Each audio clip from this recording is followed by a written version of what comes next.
Bible परमेश्वर का वचन रोमियो 4 अध्याय उसकी 17 आयत में क्या लिखा है मैं आपके बीच में पढ़ूंगा। जैसा लिखा है, मैंने तुझे बहुत सी जातियों का पिता ठहराया है, उस परमेश्वर के सामने जिस पर उसने विश्वास किया और जो मरे हुओं को जिलाता यानी जीवित करता है और जो बातें है ही नहीं उनका नाम ऐसे लेता है मानो वे हैं।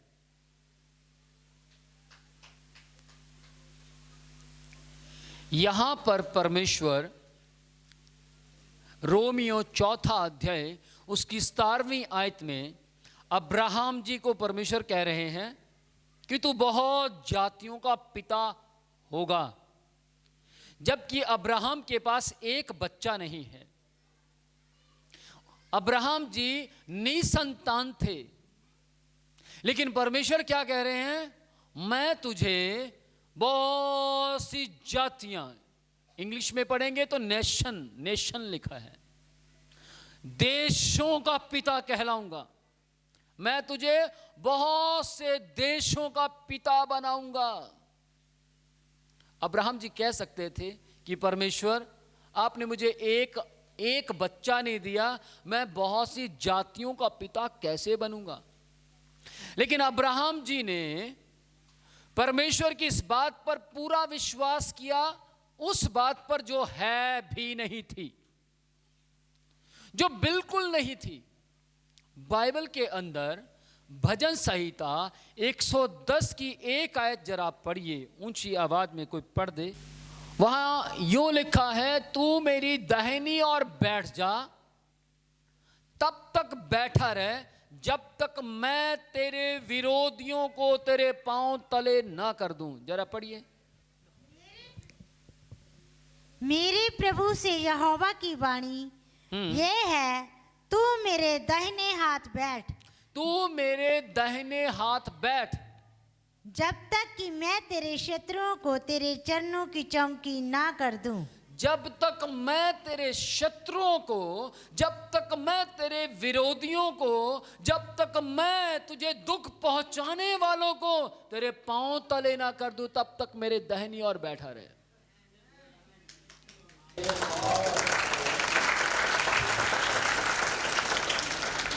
देखिए, पहली आयत में परमेश्वर ने क्या कहा, मैं तुझे सारे देशों का पिता बनाऊंगा। पुत्र की बात नहीं कि मैं पुत्र दूंगा, सारे देशों का पिता बनाऊंगा। अब्राहम जी को पूरा विश्वास हो गया, यदि ये मुझे पूरे देशों का पिता बनाएंगे तो मैं पप्पा अक्सर 100% बनूंगा। उनको विश्वास हो गया कि मेरे पास पापा कहने वाला एक व्यक्ति जरूर होगा। विश्वास हो गया। जो बात है ही नहीं, जिसका कोई नाम और निशान नहीं, वो परमेश्वर ने कहा। और परमेश्वर जब कुछ कहता है तो शक नहीं करता। परमेश्वर जब कुछ कहते हैं तो वो शंका में नहीं बोलते। परमेश्वर ने कहा, मैं अब्राहम तुझे सारे देशों का पिता बनाऊंगा। फिर परमेश्वर ने यह नहीं सोचा क्या अब्राहम तू बनेगा या नहीं, बल्कि परमेश्वर को विश्वास था कि अब्राहम सारे देशों का पिता कहलाएगा।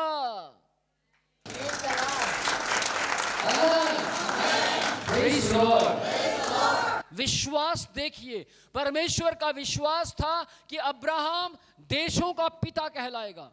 परमेश्वर का विश्वास था कि अब्राहम देशों का पिता कहलाएगा।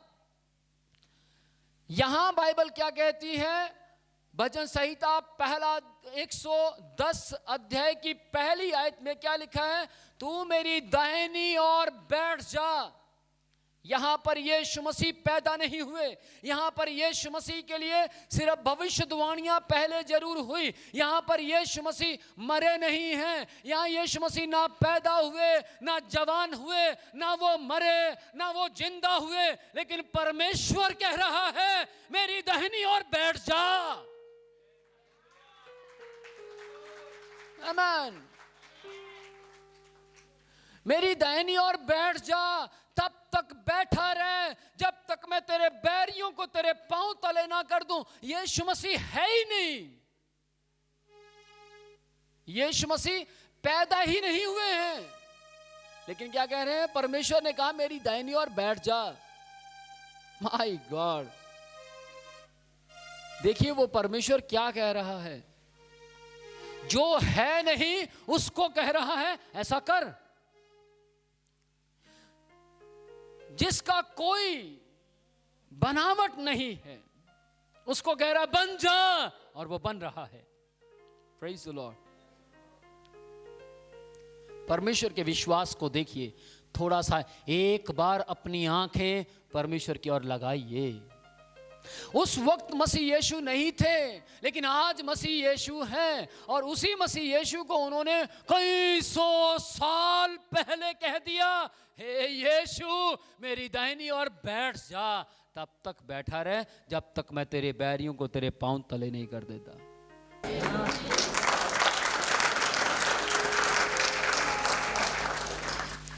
प्रभु यीशु है ही नहीं, कैसे बैठ जाएंगे? लेकिन परमेश्वर ने कई सौ साल पहले ही विश्वास को दिखाया। किसको? हमारे जैसे लोगों को।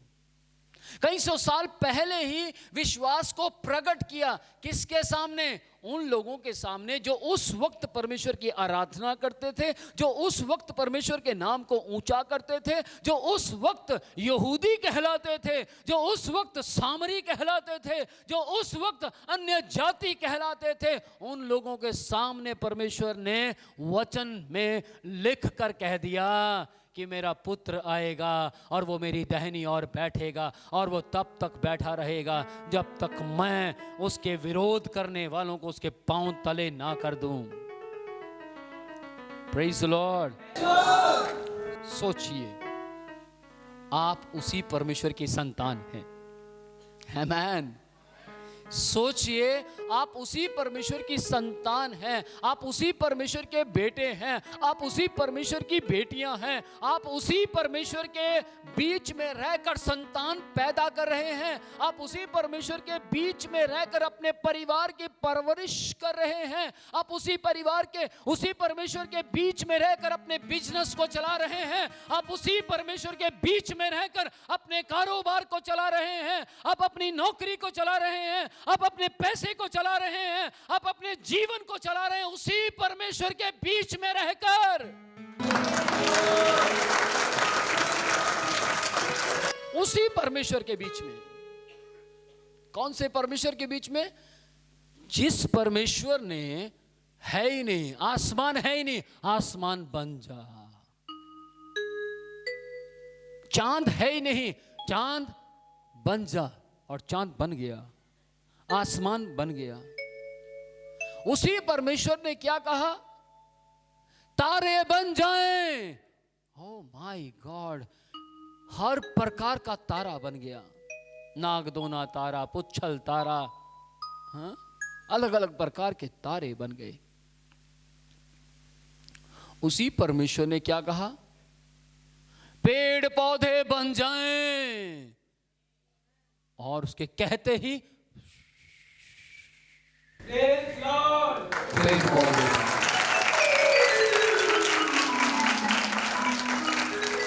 परमेश्वर ने कहा फल लग जाएं, और हर प्रकार का फल लग गया। Praise the Lord. सब्जियां लग जाएं, और पूरी धरती के अंदर कहीं आलू, कहीं गाजर, कहीं मूलियां, कहीं कुछ लगने शुरू हो गए।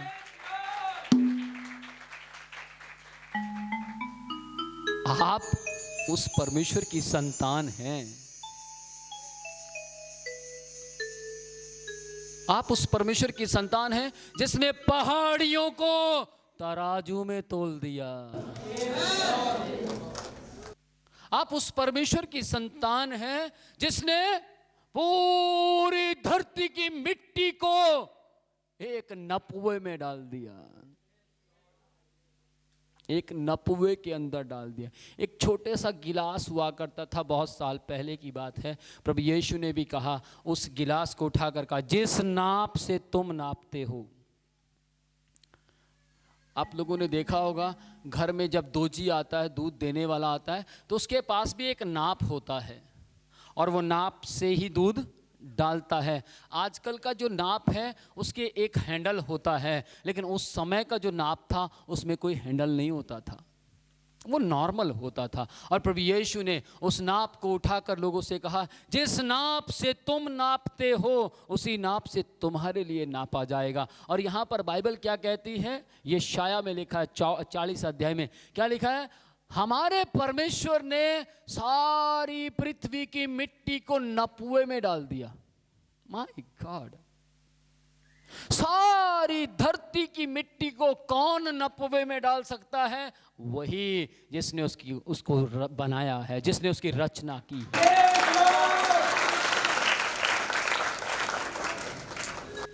पवित्र शास्त्र और परमेश्वर का वचन कहता है, उस सर्वशक्तिमान ने पूरे आसमान को बित्ते से नाप दिया, नाप कर बता दिया कि आसमान इतना बड़ा है। क्यों? क्योंकि उसने बनाया था, इसलिए उसने नाप दिया। Praise the Lord.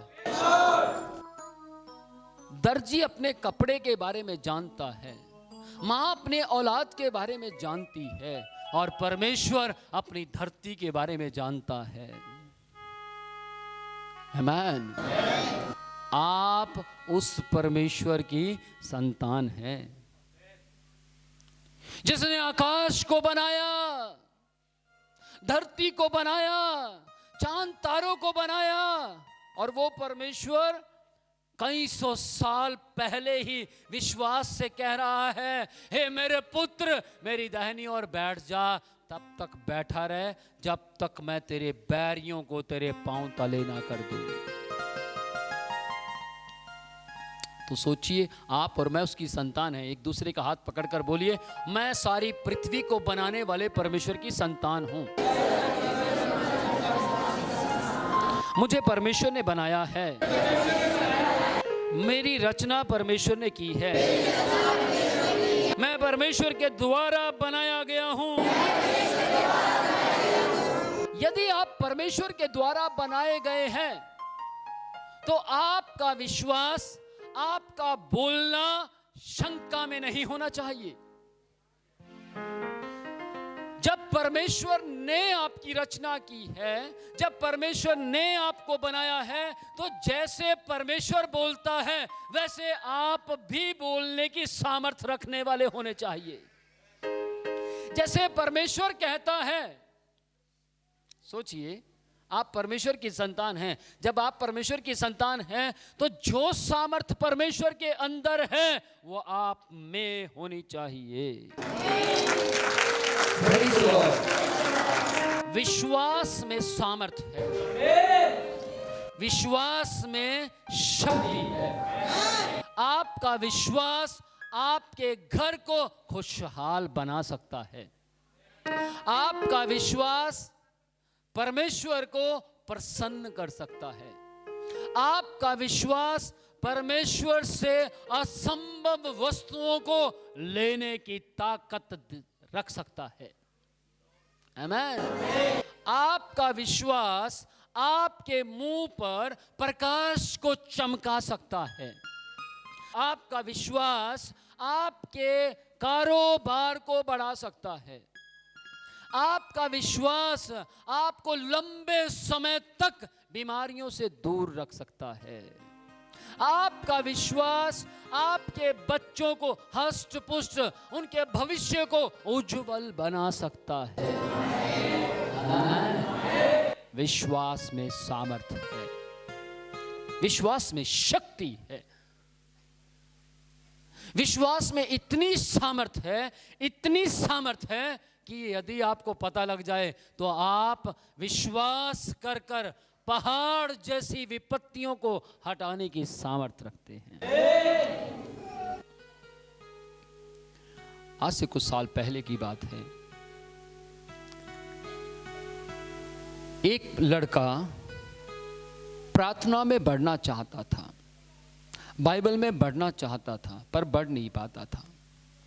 कोई ना कोई विपत्ति, कुछ ना कुछ समस्या उसके विरोध में खड़ी हो जाती थी, कुछ ना कुछ उसके लिए एक विपत्तियां बन जाती थी, कुछ ना कुछ ऐसा उसके साथ घट जाता था जिसके कारण वो आत्मिक उन्नति में बढ़ नहीं पाता था। लेकिन एक वक्त आया, उस व्यक्ति ने कहा, मुझे विश्वास है जिस परमेश्वर ने 40 लोगों के जरिए अपने पवित्र आत्मा की सामर्थ के जरिए इस वचन को लिखवाया है, जिस परमेश्वर ने सारी पृथ्वी की रचना की है, मुझे विश्वास है एक दिन वो परमेश्वर मुझे आत्मिक व्यक्ति बनाएगा।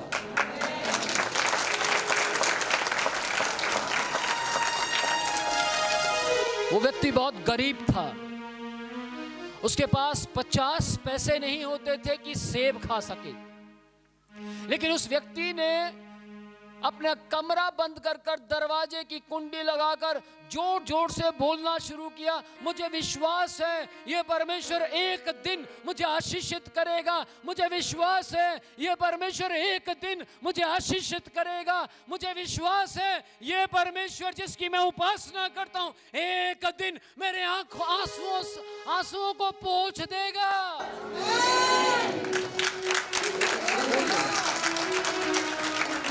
वो बोलता रहा। कुछ समय के बाद दरवाजे के बाहर खट खट खट की आवाज आई और उस व्यक्ति ने, उस लड़के ने कुंडी खोली और बाहर बहुत से लोग खड़े थे और उन लोगों ने बोला, क्या तू ऊंचे ऊंचे चिल्ला रहा है, पागलों की तरह बोल रहा है, क्यों बोल रहा है? तो वो लड़का उनसे पूछता है, सर आपको कुछ प्रॉब्लम हो रही? नहीं, हमें प्रॉब्लम कुछ नहीं हो रही, क्योंकि हमारे तो घर तेरे से बहुत दूर हैं, लेकिन सवाल पूछ रहे हैं क्यों कर रहा है? उस लड़के ने बोला, मैं अपना आने वाला भविष्य की तैयारी कर रहा हूं।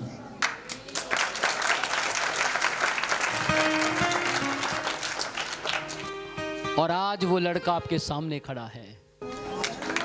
आमीन।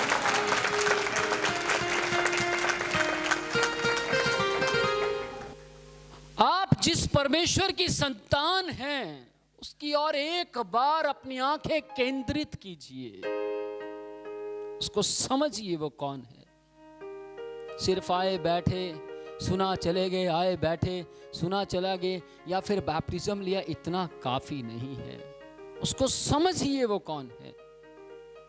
जब आप उसको समझेंगे, आपकी विपत्तियां, आपकी समस्याएं आपको पहाड़ नहीं पाउडर लगेंगी। आपकी समस्याएं आपको पहाड़ नहीं पाउडर, धूल लगेगी।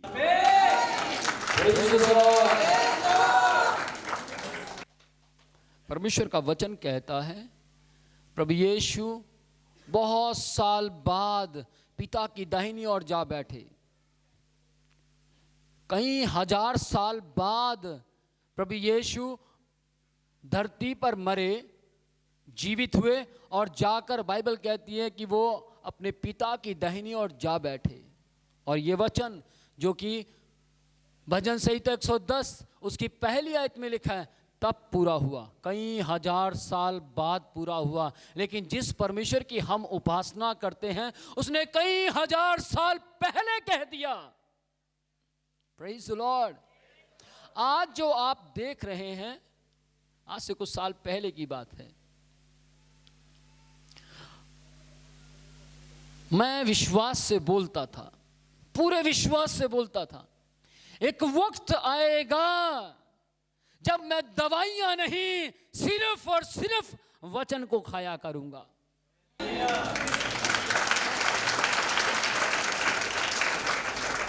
मेरे पास दवाइयों का बॉक्स होता था, मेरे पास दवाइयों के पत्ते होते थे, मेरे पास दवाइयां खाने की शीशियां होती थी, और उन सबको इकट्ठा कर कर बोलता था, वक्त आएगा तुम मेरी जिंदगी से चली जाओगी, एक वक्त आएगा मैं तुम्हें नहीं बल्कि परमेश्वर के वचन को खाया करूंगा। एक वक्त आएगा मैं तुम्हें अपने साथ नहीं, मैं वचन को साथ लिए फिरूंगा। एक वक्त आएगा मुझे डॉक्टर की नहीं, मुझे यीशु की जरूरत होगी। एक वक्त आएगा यीशु मेरा दिन और रात मेरा डॉक्टर होगा। एक वक्त आएगा मसीह यीशु मुझे आशीषित करेगा। उस समय मैं ऐसे बोलता था क्योंकि उस समय मैंने वचन को कम पढ़ा था। एक वक्त आया जब मैंने वचन को अच्छी तरह पढ़ा और अच्छे गहराई में गया, फिर क्या बोलने लगा, प्रभु जी आप मुझे दवाइयों से छुटकारा दे चुके हैं। दवाइयां घर में थी, दवाइयां मेरी जेब में थी, लेकिन मैं क्या बोलने लगा, दवाइयों से छुटकारा मैं प्राप्त कर चुका हूं, अब मैं हॉस्पिटल नहीं जाने वाला क्योंकि मैं चंगा हो चुका हूं, मैं बिल्कुल ठीक हो चुका हूं, मैं बिल्कुल चंगा हो चुका हूं। परमेश्वर आपने मुझे चंगा कर दिया। आप महान हैं, आप पवित्र हैं, आप अनुग्रहकारी हैं, आप बहुत अच्छे हैं। प्रभु जी आप कितने महान हैं, माय गॉड आप तो बहुत अच्छे हैं, मेरे शरीर में कोई बीमारी है ही नहीं। जबकि रिपोर्ट में बीमारी आती थी। मैं बोलता था कि मेरे शरीर में कोई रोग है ही नहीं, मैं बिल्कुल चंगा हूं। मेरी माँ के सामने मुझे कई बार दौरा पड़ा। मेरी माँ मुझे बोलती है, तू कहता मैं चंगा हूं पर तुझे तो दौरा पड़ता है। और मैं जैसे ही अपने होश में आता था, मैं अपनी माँ से कहता था, मम्मी मैं चंगा हो चुका हूं। मेरी माँ फिर मुझे कहती थी, फिर मुझे दौरा पड़ता था, मेरी माँ फिर मुझे कहती थी, विनोद तुझे तो दौरा फिर पड़ा। और मैं फिर माँ से कहता था, नहीं माँ मैं चंगा हो चुका हूं।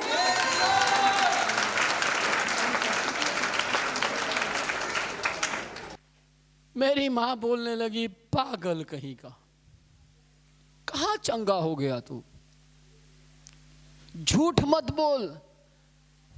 मैं झूठ नहीं बोल रहा, ये मेरा विश्वास मेरे अंदर से चिल्ला कर कह रहा है, मैं चंगा हो चुका हूं।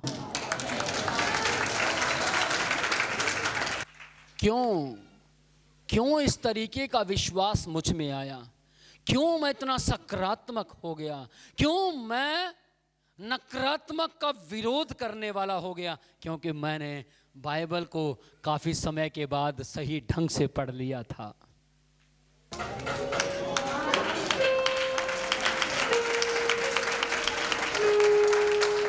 यदि आपने इस पवित्र शास्त्र को सही ढंग से नहीं पढ़ा तो आप कहेंगे मैं चंगा हो जाऊंगा, तो आप क्या कहेंगे, मैं पक्का ठीक हो जाऊंगा। आप क्या कहेंगे, देखना एक दिन मैं बिल्कुल ठीक हो जाऊंगा। लेकिन जिस दिन आप सही ढंग से पवित्र शास्त्र को पढ़ लेंगे, तब आप प्रॉपर परमेश्वर की संतान कहलाएंगे। क्योंकि परमेश्वर ने क्या कहा, परमेश्वर ने क्या कहा, बोलिए, परमेश्वर ने कहा, पुत्र से कहा, पुत्र आया नहीं है, पुत्र पैदा नहीं हुआ, पुत्र दिखाई नहीं दे रहा, लेकिन पिता ने क्या कहा, हे मेरे पुत्र मेरी दाहिनी ओर बैठ जा। तब तक बैठा रहे जब तक मैं तेरे बैरियों को तेरे पांव तले नहीं कर देता। अब्राहम जी के पास बच्चा नहीं है, अब्राहम जी देशों के पिता नहीं हैं, लेकिन अब्राहम जी को क्या बोला, तू बहुत तेरे देशों का पिता होगा। जो है ही नहीं उसको विश्वास में बोलना, वो बोल सकता है जो जानता हो कि परमेश्वर मेरा पिता है। वो बोल सकता है जो जानता है कि परमेश्वर कैसे विश्वास के साथ काम करता है। Praise the Lord, hallelujah. एक आयत और पढ़ेंगे। हम पढ़े यिर्मयाह पहला अध्याय उसकी 12 आयत जरा पढ़ दें। तब यहोवा ने मुझसे कहा, हाँ जी, मुझे ठीक दिखाई पड़ता है, हाँ, क्योंकि मैं अपने वचन को पूरा करने के लिए जागृत हूँ। ध्यान से सुनिएगा।